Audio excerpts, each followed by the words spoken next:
अब अजाब आने वाला है, बारिश आने वाली है, सैलाब आने वाला है। तो हज़रत नूह अलैहिस्सलाम ने दरख्त लगाए। 20 साल तक वो दरख्त तैयार होते रहे। 20 साल के बाद वो दरख्त तैयार हुए और वो कश्ती फिर हज़रत नूह अलैहिस्सलाम बनाने लगे।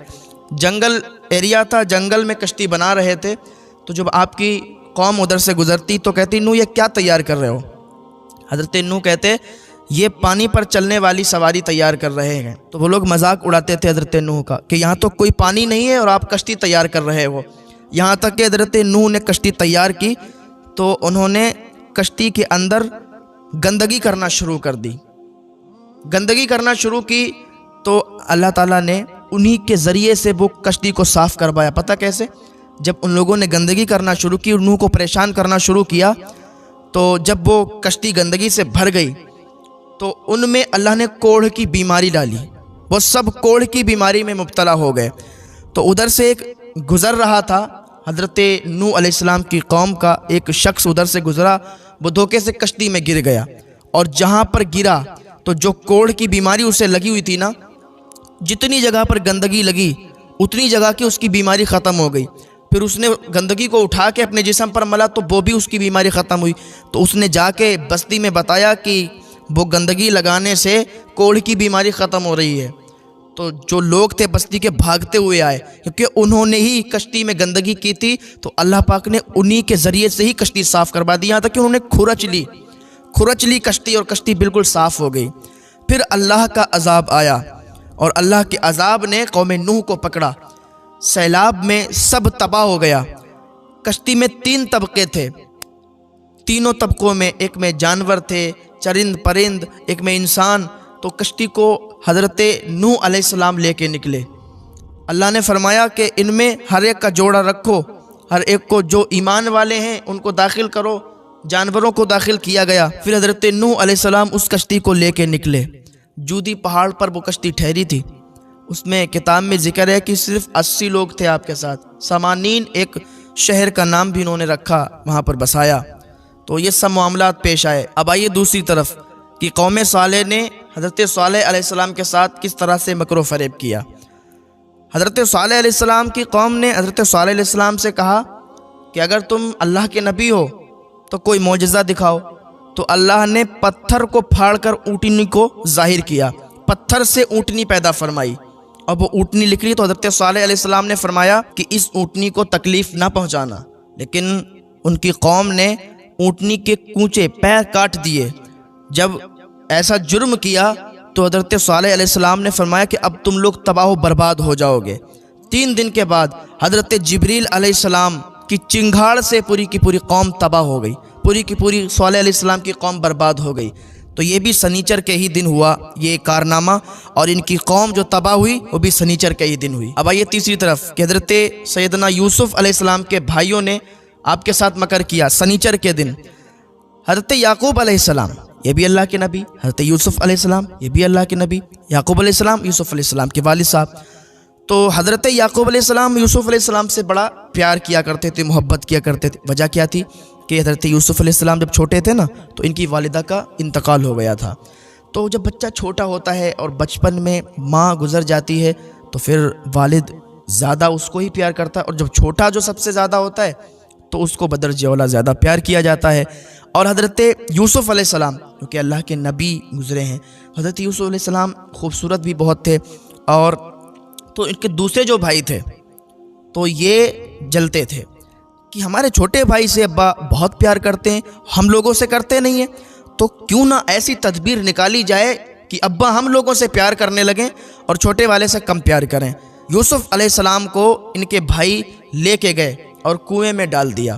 तो हज़रत जिब्रील ने आके कुएं में इनकी हिफाजत की। तो अल्लाह ताला ने इनकी मदद फरमाई।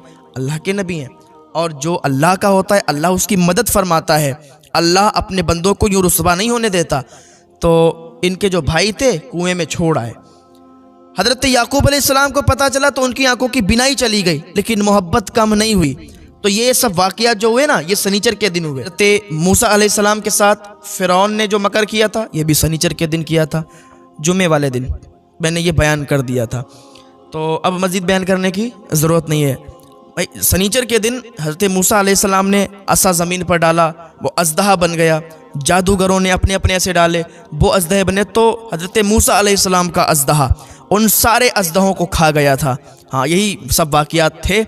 तो ये सनीचर वाले दिन हुआ था। हज़रत ईसा अलैहिस्सलाम के साथ बनी इसराइल ने जो मकर किया था, ये भी सनीचर का दिन था कि हज़रत ईसा अलैहिस्सलाम के कत्ल का इन्होंने मंसूबा बनाया और उन पर एक आदमी को मुकर्रर कर दिया। तो अल्लाह ताला ने हज़रत ईसा अलैहिस्सलाम को आसमान पर उठा लिया और जिसने कत्ल करने का मंसूबा बनाया था उसको ही अल्लाह ताला ने हज़रत ईसा अलैहिस्सलाम की शक्ल दे दी। तो बनी इसराइल ने उसको कत्ल कर दिया और ईसा अलैहिस्सलाम आसमान पर उठा लिए गए। तो ये वाक़या जो हुआ था, यह भी सनीचर के दिन हुआ था। अब आइए, वो जो मैंने बयान किया था ना कि हुजूर सल्लल्लाहु ताला अलैहि वसल्लम के साथ जो काफिरों ने मकर व फरेब किया था, यह भी सनीचर का दिन था। तो ये लोग मीटिंग किया करते थे। एक दिन शहर के सारे रईस एक जगह जमा हुए। शैतान भी इंसानी शक्ल इख्तियार करके बहुत बुजुर्ग हस्ती बन के और इन लोगों में आ गया, जहाँ पर ये बड़े बड़े रईस काफिर मौजूद थे, मीटिंग बना रहे थे हुजूर के कत्ल की। तो शैतान ने कहा कि मेरा नाम शेख नजद है और मैं भी आपके मशवरे के लिए आया हूँ, मैं भी आपकी मीटिंग में शामिल होने के लिए आया हूँ। तो लोगों ने अपने अपने मशवरे देना शुरू किए। कोई कहता था कि मोहम्मद को ऐसे कत्ल किया जाए, कोई कहता था कि ऐसे किया जाए। तो हज़रत उमर उस दौर में ईमान नहीं लाए थे। तो उमर ने कहा कि इनको ऐसा किया जाए, एक ऊँट पर बिठा दिया जाए और शहर से बाहर भेज दिया जाए। तो उस पर शैतान ने, जो अपना बुजुर्गी वाला लिबादा पहने था, इंसानी शक्ल में आया था, उसने कहा ऐसा है कि अगर ऐसा करोगे तो ये जाके वहाँ दूसरी जगह भी जाके, और ये तो सच्चे हैं और इनके अल्फाज भी मीठे हैं, तो दूसरी जगह जाके भी ये लोगों में इस्लाम को फैलाएंगे, दीन को फैलाएंगे। तो ऐसा करना मुनासिब नहीं है। अबू जहल खड़ा हुआ, उसने अपना मंसूबा रखा, उसने अपनी बात पेश की कि ऐसे कत्ल किया जाए तो बेहतर है। तो शैतान ने उसको शाबाशी दी कि ठीक है, तुम अच्छा कहते हो। हुजूर के कत्ल का ये लोग इरादा कर रहे थे। हज़रत जिब्रील आ गए हुजूर सल्लल्लाहु ताला अलैहि वसल्लम के पास और कहने लगे, या रसूलल्लाह सल्लल्लाहु अलैहि वसल्लम, आपके कत्ल का मंसूबा बनाया जा रहा है, आपके कत्ल के इरादे किए जा रहे हैं, आप हिजरत कर लीजिए। तो हुजूर सल्लल्लाहु ताला अलैहि वसल्लम ने हिजरत की, हज़रत अबू बकर सिद्दीक़ को साथ में लिया और हज़रत अली रज़ियल्लाहु ताला अन्हु को अपने बिस्तर पर सुलाया। कहा, अली तुम मेरे बिस्तर पर सो जाओ, मेरी चादर ओढ़ लो और जब सुबह होगी तो फुला फुला की ये अमानत है, उनको दे देना जाके। कि हुजूर को पता था कि अली को कोई हाथ भी नहीं लगा सकता और अली को भी ये इतना पुख्ता यकीन था, हुजूर का बिस्तर मिल रहा है, हुजूर की चादर मिल रही है, तो फिर इससे बड़ा शर्फ हमारे लिए और क्या होगा। तो अली भी चादर ओढ़ के सो गए। तो काफिर जब रात में आए, पूरी रात उन्होंने पहरा दिया। सुबह को जब हुजूर के कत्ल के लिए आए तो हुजूर को नहीं पाया, हज़रत अली लेटे हुए थे। कहा, मोहम्मद कहाँ हैं? तो हज़रत अली ने फरमाया कि मुझे नहीं पता। और हुजूर सल्लल्लाहु ताला अलैहि वसल्लम हज़रत सिद्दीक़ के साथ इधर से गुजरे और गारे सौर में आके आप बैठ गए, गारे सौर में चले गए। इधर मकड़ी ने जाला बुन दिया। अब ये लोग ढूंढ रहे थे हुजूर को। जब गार के पास आए ना तो देखा कि मकड़ी का जाला था। तो सोचा कि अगर इसमें गए होते तो मकड़ी का जाला ये इतनी जल्दी नहीं बनता। बोले इतनी जल्दी मकड़ी जाला थोड़ी यहाँ पर पूर देती। तो वो लोग फिर लौट गए। तो ये मामला था। हुजूर को कत्ल करने की साजिश सनीचर के दिन कुफ्फार ने की, ये भी सनीचर के दिन मामलात हुए। अब आइए, मैंने बयान किया था कि यहूद ने अल्लाह ताला की नहीं के साथ मकर व फरेब किया, और जो अल्लाह के साथ बगावत करता है, मकर व फरेब करता है, तो अल्लाह उसे तबाह बर्बाद कर देता है। अल्लाह ने हुक्म दिया था कि सनीचर के दिन तुम लोग मछली का शिकार मत करना। इन्होंने कहा ठीक है। तो इन्होंने जुमा के दिन गड्ढे खोदे और मछली आके सनीचर के दिन उसी गड्ढों में फंस जाती थी और ये लोग इतवार को मछली पकड़ के और फिर बेचा करते थे। तो कई साल इनका ये सिलसिला चलता रहा। जब हज़रत दाऊद अलैहिस्सलाम का ज़माना आया तो हज़रत दाऊद अलैहिस्सलाम ने इन्हें रोका, मना फरमाया कि तुम्हारा शिकार ये हफ्ते के ही दिन हो जाता है। हालांकि जो मछली आती है गड्ढे में फंसती है तो ये तुम्हारा शिकार हो गया, और अल्लाह पाक ने सनीचर के दिन तुम्हें मना फरमाया है, तो तुम बाज आ जाओ वरना अल्लाह का अजाब तुम्हें पकड़ लेगा। ये बाज नहीं आए, इनमें भी गिरोह बने थे। एक गिरोह इन्हें समझाता था कि तुम बाज आ जाओ वरना अल्लाह का अजाब पकड़ लेगा, लेकिन ये किसी की बात मानते नहीं थे। इन्हें अपने काम करने से मतलब था।